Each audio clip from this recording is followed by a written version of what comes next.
Alhamdulillahilladzi hadana li hadza wa ma kunna linahtadiya laula an hadana Allah. Asyhadu an la ilaha illallah wahdahu la syarika lah, innahu huwa ilahul wahid. Allahu la ilaha illa huwa rabbul arsyil azim. Allahu la ilaha illa huwal hayyul qayyum. Allahu la ilaha illa huwa rahmanur rahim.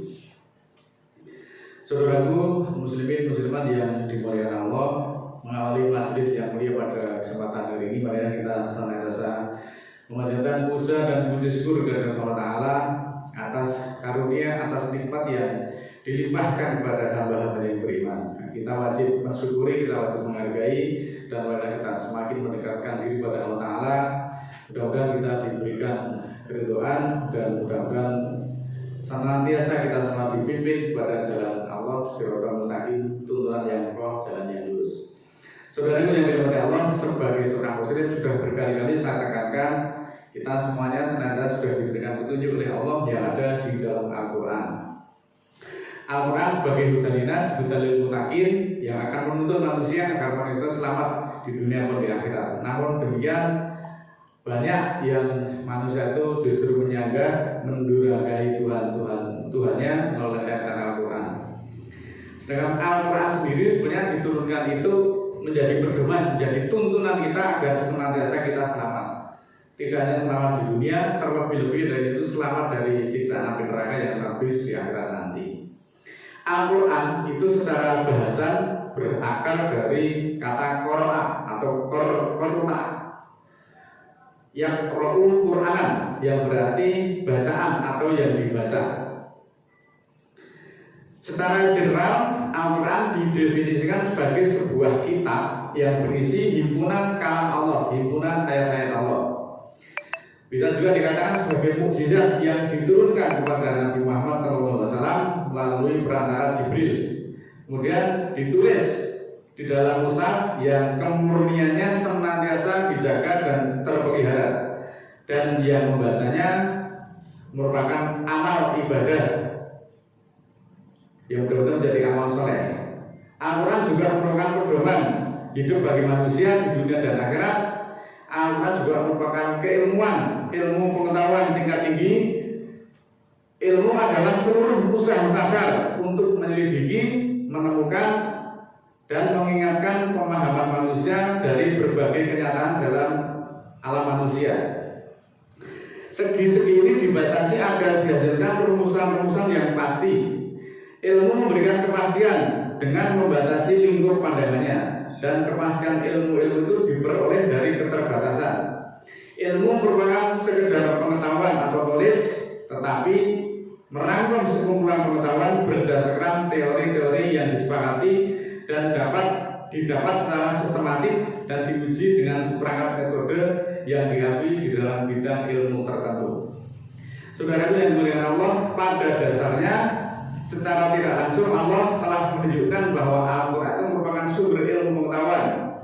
Dalam hal membahas beberapa hubungan antara Al-Quran dan ilmu pengetahuan, lebih lanjut kita didorong untuk mengetahui hubungan antara Islam dengan ilmu pengetahuan, hubungan antara Islam dengan sains dan Al-Quran, dan hubungan antara Al-Quran dan matematika, mengetahui perkembangan antara ilmu pengetahuan dan Al-Quran, dan merupakan pandangan Islam terhadap ilmu pengetahuan dan teknologi itu sendiri.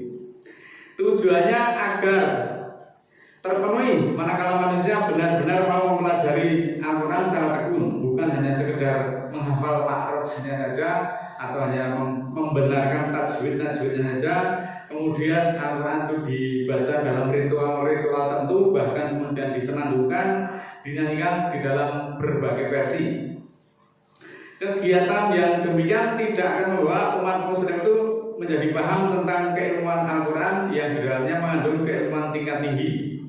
Oleh karena itu benar-benar Al-Quran harus ditadabbur, harus dikaji secara berkelanjutan.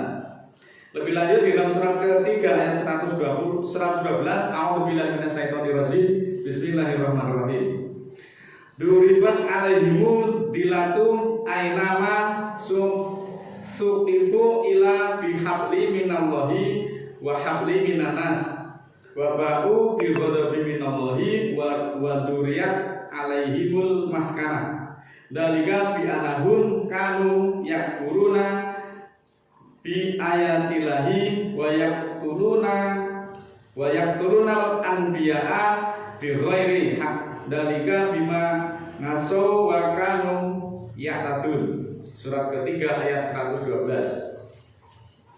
Yang artinya ditimpakan atas mereka kemiskinan atau kehinaan dimanapun mereka berada, kecuali berada pada tali Allah dan tali dari manusia. Maka pantaslah bagi mereka kemarahan dari Allah dan ditimpakan atas mereka kemiskinan. Yang demikian itu karena mereka mengingkari atau mengkafiri ayat-ayat Allah dan membunuh perkabaran atau memerangi para nabi tanpa hak. Yang demikian karena mereka menyanggah dan melanggar hukum. Muslimin muslimat yang dimuliakan Allah, mereka kembali berhak mendapatkan kemurkaan dari Allah berdasarkan ayat tersebut karena mereka menjadikan mereka kembali terhina dan miskin akibat mendustakan atau pendustaan mereka terhadap ayat Al-Quran, dan terus terhina dan miskin akibat kedustaan mereka, dan mereka membunuh perkabaran para nabi secara dolim. Mereka mendustakan karena memang mereka tidak mengetahui risiko dari mendustakan ayat-ayat Al-Quran tersebut. Kita hanya dibuai dengan pahala, kita hanya diajari atau diiming-imingi kalau membaca Al-Quran itu pahalanya satu huruf adalah satu pahala, hanya itu. Kemudian mereka dengan demikian sudah merasa puas dengan keadaan itu. Tiap hari melakukan rutinitas membaca Al-Quran, setiap ba'da maghrib atau menjelang subuh atau ba'da subuh rutin membaca Al-Quran. Tapi hanya sekedar membaca saja, karena hanya mereka akan mengharapkan pahala satu huruf satu pahala itu. Tetapi mereka juga tidak memahami secara mendalam. Mereka tidak paham dengan apa yang dibaca, sehingga ketika dianalisakan ayat-ayat itu dengan benar, mereka kemudian terkaget-kaget. Mereka membantah, mereka menyanggah. Itu yang banyak dilakukan oleh saudara-saudara kita. Gemar membaca Al-Quran, tetapi ketika dianalisakan mereka juga paling awal membantahnya, paling awal menyanggahnya, paling awal menyampaikan argumentasinya. Kemudian surat keempat ayat 14, waman ya'silaha wa rasulahu wa yata'adda hududahu yudkhilhu naron khalidan fiha walahu adzabun muhin.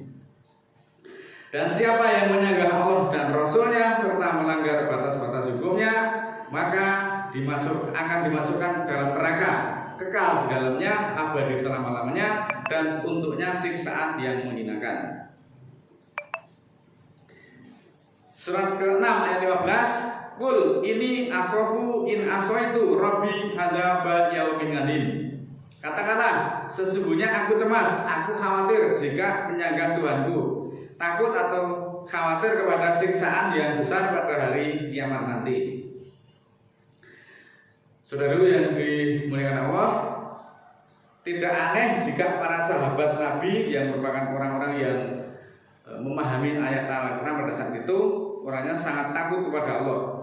Setiap kali dibacakan ayat-ayat Al-Quran, bertambah imannya, semakin bertambah pula takutnya kepada Allah. Jangan sampai kemudian seorang muslim membangkang akan nasihat-nasihat dari Nabi. Justru seorang muslim memiliki kewajiban untuk mendakwahkan nasihat-nasihat tersebut kepada saudara-saudara di sekitarnya, bahwa Muhammad itu juga hanya menyampaikan wahyu. Ini ditegaskan di dalam surat ke-21 ayat 45, A'udzubillahi minasyaitonirrajim, bismillahirrahmanirrahim.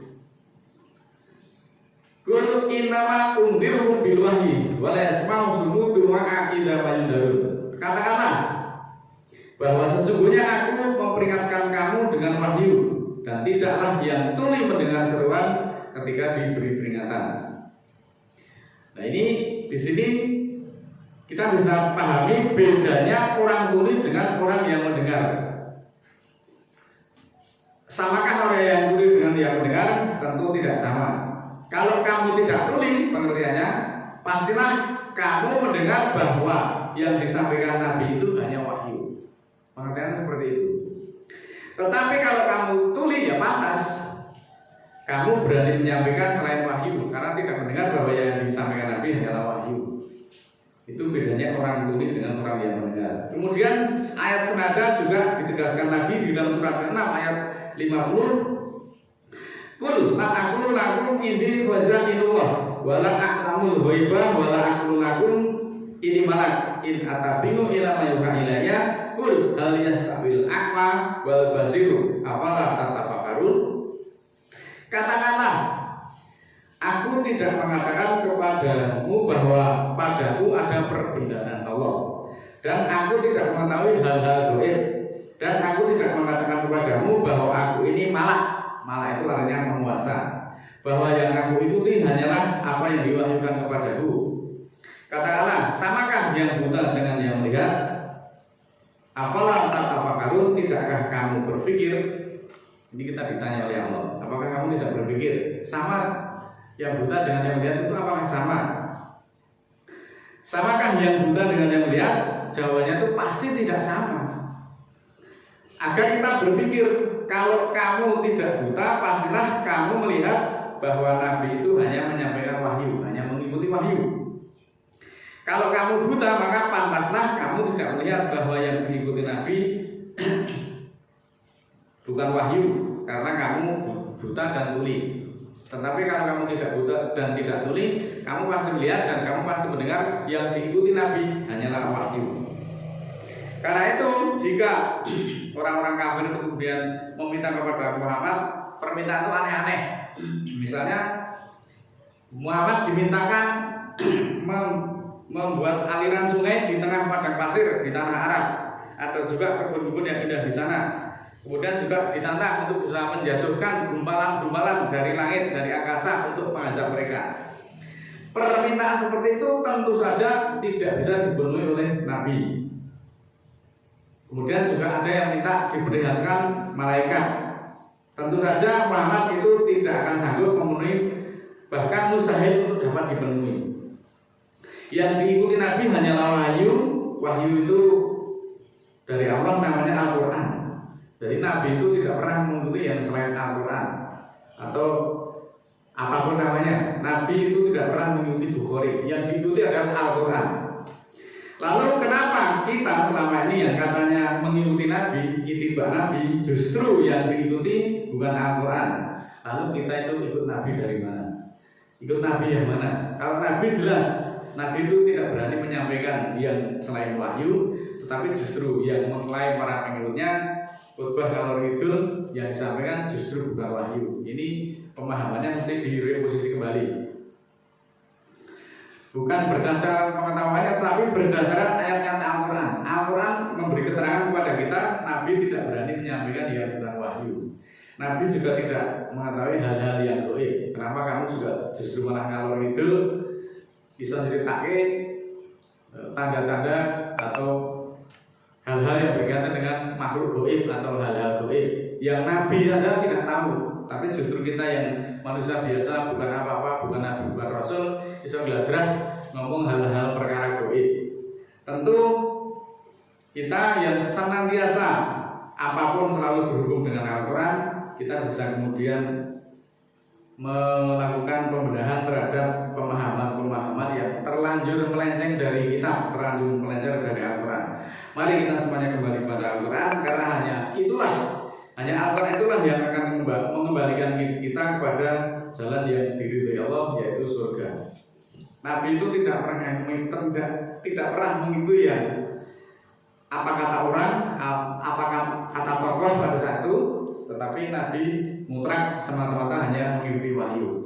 Pun demikian hanya dengan kita, tidak perlu mengikuti kebanyakan manusia, tidak perlu mengikuti umumnya masyarakat, umumnya wong di sekitar kita, tapi yang kita ikuti adalah wahyu. Karena Allah mewasiatkan kepada kita agar kita semuanya berpegang pada tali Allah dan tali dari manusia semuanya.